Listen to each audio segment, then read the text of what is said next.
तो जैसा कि आप जानते हैं कि एजीटी कैसे निकालते हैं, चलिए दिखाते हैं। एजीटी निकालने के लिए हमने सबसे पहले 3 सैंपल लिया हुआ था, तो हम एक सैंपल को दिखाएंगे जो कि यहाँ पे मैंने मार रखा है 1 नंबर, 2 नंबर, 3 नंबर। और उसके बाद से आपको हम दिखाते हैं एजीटी कैसे निकालते हैं। ये हमारा सैंपल 2 नंबर था, तो हमने पहले सैंपल जो था ये देख सकते हैं, हमारा ब्रांड नेम DS 520 TMX, ये हमारा यहाँ का ब्रांड नेम है। अब हम आपको 1 नंबर का वेट करके दिखाते हैं कि 1 नंबर का वेट करके कितना आता है। हमारे पास स्टैंडर्ड वेट चलता है, क्योंकि हर जगह अपना अलग अलग स्टैंडर्ड है। सब कोई अकॉर्डिंग इंडियन स्टैंडर्ड से ही चलता है, लेकिन कोई मिनिमम 4.5% रखता है, कोई मैक्सिमम 6% रखता है। डिपेंड ऑन कंपनी डाटा के ऊपर होता है। और यहाँ पे देख सकते हैं कि हमने जब वज़न लगाया तो 2 केजी 440 ग्राम हमारा वज़न आ रहा है। हम इसको नोट डाउन कर लेंगे कि हमारे 20 mm के सरिये का 1 मीटर का वज़न 2 केजी 440 ग्राम आया है। और हमारा जो सरिये का जो लेंथ है, वो सरिये का लेंथ 600 है। अब 600 mm है। अब इसको चलते हैं, इसको मार्किंग करते हैं और आपको दिखाते हैं इसको मार्किंग कितना पे करेंगे।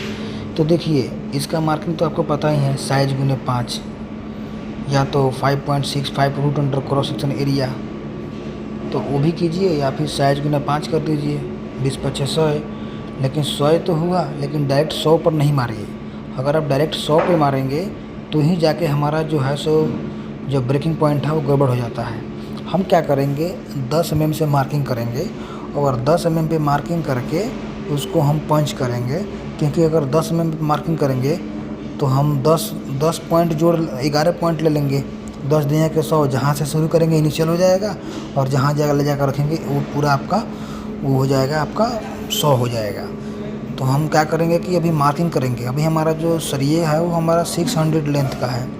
600 लेंथ का जो सरिया है, आप देख सकते हैं, इसको मैंने 300 mm पर इसको मार्क लगाया सेंटर में। 300 mm में सेंटर में मार्क लगाया। उसके बाद से आप देखिए मैंने किया साइज इंटू 5 इक्वल टू 100।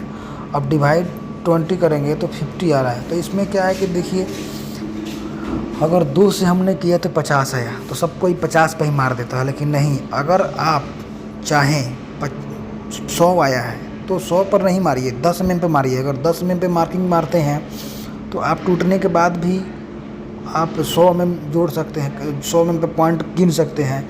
जैसे 10 पॉइंट लेकर के आप गिन लीजिए, 11 पॉइंट ले लीजिए। 10 पॉइंट में तो 100 ही होगा, 11 पॉइंट लेंगे तो एक इनिशियल में आ जाएगा वो। अब हम मार्क मार रहे हैं 10 mm पर। 10 mm पर मार्क मारने का बहुत सारे फ़ायदा है, लेकिन ये भी देखना है कि आपका साइज़ कौन सा है। अगर आपका साइज़ 20 का है तो ही सम से जो भाग लग जाए उसमें आपको 10 से मारना है, जो सम से भाग ना लगे उसमें 5 से मारिए। जैसे आपका जो है 25 mm, 25×5 125, तो उसमें 5 से मारना पड़ेगा। 5 से मारेंगे तो 125 आ रहा है, तो 5 को जो है सो गिन लीजिए 5 mm पर, क्योंकि 125 कितना पे आएगा, 16 पे आएगा या कितना पे आएगा। अभी हम यहाँ पे मार्क मार दिए हेक्सा ब्लेड से। हमारे यहाँ ये सबसे इजी, हमने अभी तक हम अपने लाइफ में सबसे इजी चीज़ एक ये देखा है कि पंचिंग करने से बढ़िया है कि रेती से उसको अच्छे से मार्क मार दीजिए। मैंने मार्क मार के उसको सैंपल लगा दिया अपने यूटीएम मशीन में। अब मैं यूटीएम मशीन में सैंपल लगाया, सेंटर वोंटर लगा दिया। अब उसके बाद से मैं अपना सॉफ्टवेयर खोल रहा था यूटीएम मशीन का। उसके बाद से फिर मैंने सॉफ्टवेयर खोल करके और डाटा वोटा मैं चेंज किया, उसका फिर डाटा सेव किया और मैं फ़ाइल क्रिएट में गया। यहाँ पे रीनेम कर रहा था, इसलिए कि हमारे पास सैंपल पहले से पड़ा हुआ है, तो मैं बोला चलो उसको क्यों ना रीनेम कर देते हैं। तो उसको मैंने फिर फाइल भी क्रिएट कर दिया। जैसे मैंने यहाँ पे लिख दिया, जैसे कोई भी हम अगर हमारे पास कोई हीट नंबर चल रहा है तो उसमें हम ऐड कर देंगे। कोई हीट नंबर हमारे पास अगर नहीं चल रहा है तो कोई ऐसा यूनिक नाम दे देंगे, कितने हमको याद रहे कि हमने इसमें ये टेस्ट किया है। लेकिन हमारे पास हर सरिये का इलोंगेशन टेस्ट होता है। अब आप यहाँ देख सकते हैं कि मैं जो सा हीट नंबर लगा दिया था, क्योंकि मेरे पास अभी जो रोलिंग मिल हमारा स्टार्ट था और हम लोग राउंड सॉलिड में तोड़ते हैं, तो सिर्फ हमें डायमीटर की ज़रूरत है, लेंथ और वेट की ज़रूरत नहीं है। अब मैं इस मशीन को चालू कर रहा हूँ। दोनों व्हील मैंने बंद किया। दोनों व्हील बंद करने के बाद मैं मशीन को 0 करके चालू किया। अब आपके सामने देखिए हमारा जो सरिया है FE 500 है। FE 500 ग्रेड का सरिया है, तो आपको कम से कम नहीं भी आना चाहिए तो 510 तो आना ही चाहिए। 500 तो पूरा आना ही नहीं चाहिए, 500 से ऊपर ही आना चाहिए अगर 500 ग्रेड का है, आपको तो पता ही है। जैसे आपके सामने रीडिंग चल रहा है अभी आप देख सकते हैं, और ये रीडिंग आ गया कितना। हमने भगा दिया था वीडियो इसलिए कि बहुत ज़्यादा लंबा हो जा रहा था, इसलिए मैं सोचा थोड़ा बहुत भगा देता हूँ वीडियो को। हमारा ग्रेड सही आएगा, रीडिंग हमारा सही आया था, और मैं आपको आगे दिखाता हूँ। उसके बाद से जो भी हमने सैंपल तोड़ा था, तो पहले मैंने इलोंगेशन लिया था, और अभी देखते हैं हमारा फाइनल रीडिंग तो कितना आता है। उसके बाद जैसे सैंपल टूटता है फिर देखते हैं क्या होता है। हमारा सैंपल टूट गया।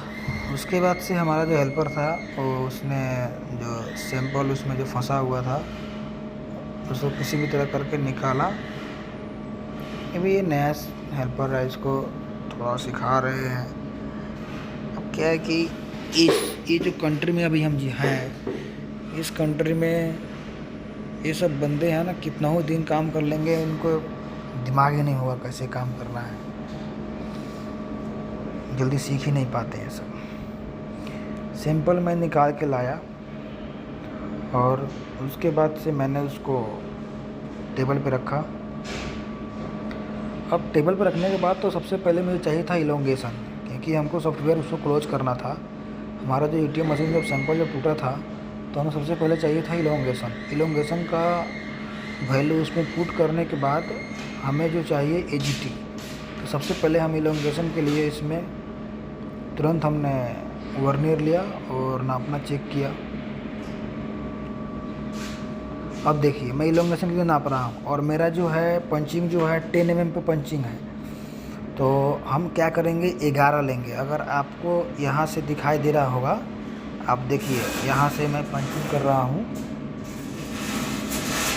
देखिए यहाँ पे कितना आ रहा है।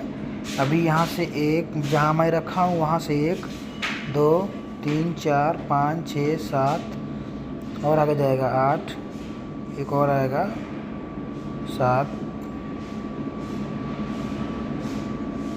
8 9 10 11 क्यों लिया, क्योंकि ये जो है इनिशियल है, इनिशियल से आप ले सकते हैं ना। 1 3 4 5 6 7 8 9 10 लेने पर 118 हमारा रीडिंग आया था। अब 118 आया था, जैसे कि अब आप यहाँ देख सकते हैं। मैं जो था वो वाला आप लोगों को दिखाने के लिए ये देख सकते हैं कितना पॉइंट लिया हूँ। जहाँ से रखा हूँ तो इनिशियल हो गया। अब उसके बाद से आप 10 गिन सकते हैं, और 10 गिनने के बाद आप देख सकते हैं कि 118 उसका रीडिंग आया था। अब 118 रीडिंग हम अपने कंप्यूटर में लगा देंगे। कंप्यूटर में लगा देंगे इसलिए, अगर कंप्यूटर में नहीं लगाएंगे तो कभी कभी सॉफ्टवेयर जो है हमारी फ़ाइल को सेव नहीं कर पाती है, करप्ट हो जाती है। तो इसलिए जल्दी से जल्दी इसमें इलोंगेशन जो है फाइनल गज लेंथ इसमें डालना पड़ता है। अब उसके बाद से हमारा 563 ग्रेड आ गया, 18% इलोंगेशन आ गया। अब उसके बाद से चलते हैं हम AGT के लिए। AGT के लिए जिसका हमें इंतज़ार था, अब उसके लिए हम लोग चलते हैं। AGT के लिए हमें 10 mm पे मार्क करने से सबसे बेनिफिट यही है। अब देखिए AGT के लिए सबसे पहले क्या करेंगे कि जो हमारा सैंपल है अब हम क्या किए थे, सैंपल को स्टैंड के ऊपर रख के हमने वीडियो बनाया था। क्यों? क्योंकि जो इसका एक्चुअल जो इसका जो सही तरीका है चेक करने का, ऐसा ही चेक किया जाता है। लेकिन इस तरह चेक करने से क्या हो कि आपका जो भी इधर उधर जो भाग रहा है वो भागता नहीं है। और इसमें भी एग्जैक्ट वही आया था जो वहाँ पे आया था, दोनों का सेम रिजल्ट था, कोई दिक्कत नहीं है। आप देख सकते हैं 118 ही आया। अब हम चलते हैं AGT के लिए। AGT के लिए चलते हैं और उसके बाद से देखते हैं क्या होता है। अब देखिए एजीटी के लिए छोटा वाला जो लेंथ होगा उसको अलग कर दीजिए, उसका कोई ज़रूरत नहीं होगा। और जो बड़े वाला लेंथ है आप उस बड़े वाले लेंथ को ही यूज कीजिए, क्योंकि छोटे वाले लेंथ में अगर आप ग्रिप साइड से 50 और ब्रेकिंग पॉइंट से 50 और ग्रिप पॉइंट से 20 छोड़ेंगे तो बचेगा ही नहीं उसमें। इसीलिए हम लोग क्या करते हैं, जो बड़े वाला लेंथ लेता है, बड़े वाला जो लेंथ रहता है उससे हम लोग कभी भी नापते हैं। आप देख सकते हैं ये ब्रेकिंग पॉइंट है, हम ब्रेकिंग पॉइंट से 50 लेफ़्ट कर देंगे, छोड़ देंगे फॉर एजीटी के लिए। अगर एजीटी ले रहे हैं तो हम ब्रेकिंग पॉइंट से 50 छोड़ के तब नापेंगे। और जो ग्रिप साइड है, ग्रिप साइड जिधर ग्रिप पकड़ा हुआ था उधर से हम 20 छोड़ देंगे। तो हमारे पास उधर से छोड़ने के लिए बहुत जगह है, तो उधर से नापने की ज़रूरत नहीं है। हम लोग को ज़रूरत है तो इधर से नापने की ज़रूरत है। हमने ये कैलकुलेशन करके अभी जस्ट रख दिया था। मैं बोला इतना लंबा वीडियो बनाने की ज़रूरत नहीं है, मैं पहले कैलकुलेशन कर देता हूँ, उसके बाद से वीडियो बना दूँगा। अभी अब यहाँ देख सकते हैं इसमें लिखा हुआ है कि ग्रिप साइड से 20 छोड़ना है जिधर ग्रिप पकड़ रहता है, और इधर से 50 छोड़ना है, 50 इधर लिखा हुआ है। जो ब्रेकिंग पॉइंट है वहाँ से 50 छोड़ना है। उसके बाद में जो बीच में जो स्पेस बचता है ना, उसको आपके नाप करके उसमें आपको पॉइंट लेना है। जैसे आप देख सकते हैं इसमें आपका कितना आया है, इसमें 108.19 आया है। 108.19 जो है ये हमारा रीडिंग है। कब रीडिंग है, हमारा ब्रेकिंग पॉइंट और ग्रिप साइड दोनों का। जैसे यहाँ से हम नाप रहे हैं 50 mm जहाँ तक पंचिंग आ रहा है उसको छोड़ देंगे। उसके बाद वाला मार्क लेंगे, जिस मार्क तक 50 आ रहा है उसको छोड़ देंगे और उसके बाद नापेंगे। अब उसके बाद कितना नापेंगे, 11 नापेंगे। चलिए गिनते हैं। इसमें 1 2 3 1 2 3 4 5 6 7 8 9। अब ये रहा आपका, एक और बढ़ेगा, मैं भुला जा रहा था। इसमें क्या है कि ये इधर उधर हिल जाता है ना तो फिर याद नहीं आता है, क्योंकि जहाँ पे रखा हूँ वहाँ पे तो मैं रखा ही हूँ, लेकिन जहाँ पे मैं इधर ले आकर रखूँगा ना, एक ज़्यादा रखूँगा, क्योंकि ये जो जहाँ मैं रखूँगा वो तो इनिशियल हो जाएगा, उसके बाद से वो चलेगा ना। अभी आप देख सकते हैं 108.12 आ रहा है। अभी आप फिर से जोड़ लीजिए। और ये ग्रिपिंग साइड है, ग्रिपिंग साइड से 20 छोड़ सकते हैं। तो ग्रिप साइड से चलिए देख सकते हैं, यहाँ से 20 तो हमारे पास बहुत से स्पेस है बीच में, इसलिए हमने बोला चलो उधर से नापने की ज़रूरत नहीं है। हमारा सरिया बहुत बड़ा है, मार्किंग भी बढ़िया हो गया था, कोई दिक्कत नहीं था।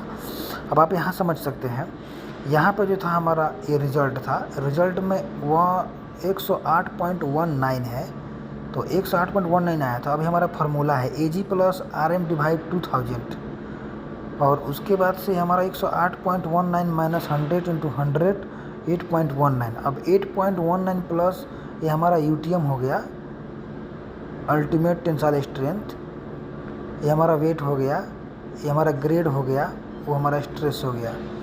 अब ये जो है हमारा kg/मीटर है, तो सबको पता होता है, लेकिन मैं लिखा नहीं था तो बहुत लोग बोलेगा भाई ये खाली वेट लिखे हो, इसमें kg/मीटर कुछ लिखे नहीं होगा। चलो कोई बात नहीं, उसमें लिख देता हूँ भाई। अब यहाँ पे ये जो है हमारा वेट हो गया kg/मीटर का, और ये हमारा 563 ग्रेड हो गया, 661 स्ट्रेंथ हो गया। अब हमने 600 स्ट्रेंथ जो है UTM ले लिया है, अल्टीमेट टेंसाइल स्ट्रेंथ, और उसके बाद से उसमें भाग कर दिया है 2000 से, और जितना भी आएगा हमने 8.12 से प्लस कर दूंगा। अब ये हो गया आपका AGT, टोटल मैक्सिमम फोर्स, ये आपका निकल गया AGT। तो कभी भी AGT के लिए आप एक चीज़ याद रखें कि बड़े वाला ही सरिया लें, छोटे वाला ना लें। अगर सैंपल टूटने के बाद जो सबसे बड़ा वाला जो लेंथ है उसी लेंथ को लेकर के नापें कभी भी।